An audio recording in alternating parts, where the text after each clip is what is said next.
What should I eat? Question mark, part 2. This is a series that I'd like to continue discussing because I think it's on all of our minds. What is the right diet? What should we be eating? How do we promote optimal health? And I think the question is easy to say, but the answer is complex. So in the second of this series, I'd like to discuss a recent paper that was just published from the Lancet that I think is very illustrative relative to the answer of the question, what should I eat? Question mark. This is part of the Christopher Murray work that you've heard us speak about, the Global Burden of Disease project that is quantifying the nature of disease around the world and looking specifically at the quality of life years lost as it pertains to morbidity. And in this most recent 2013 data set, which was analyzed and published just this last week in the Lancet, there is an update about these non-communicable diseases and how they relate to different risk factors, which constitutes more than 50% of the definable cause of premature death and or morbidity. So with that in mind, what did they find in the data related to diet? And what they found was, lo and behold, what stood up, and maybe surprisingly so, was nuts and seeds. Individuals who consumed diets that were low in nuts and seeds had a much higher risk of disorders that were associated with premature non-communicable diseases. Now, what does that really mean? They go on to point out in this article, and by the way, this is under the title, the editorial, How We Can Reduce the Global Burden of Disease, question mark.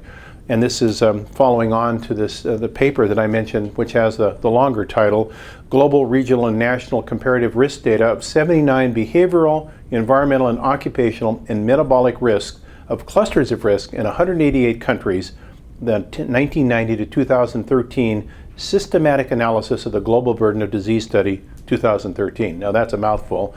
But what they found in this study relative to diet was that individuals, cultures, even down to communities, where the people ate less nuts and seeds, had a much higher relative risk and prevalence of these non-communicable chronic diseases.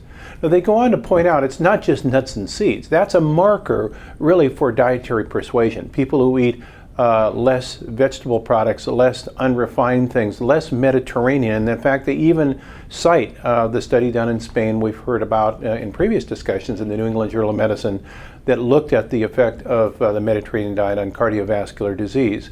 So they're basically saying that this is a marker, how much a culture or an individual consumes nuts and seeds in their diet for other dietary variables that then equate with increased risk to disease. And what it really is a marker for is unprocessed, vegetable-rich diets, minimum in refined products, and certainly lower in refined sugars, lower in refined fats, and modest in animal protein. So this is another part of the overarching answer to this question, what should I eat? It keeps coming through that staying close to the ground, staying minimally processed, looking at the vegetable kingdom as a rich array of phytochemicals and fibers and low glycemic contributions to our endocrine system are really a very good way of approaching the reduction of risk of major diseases.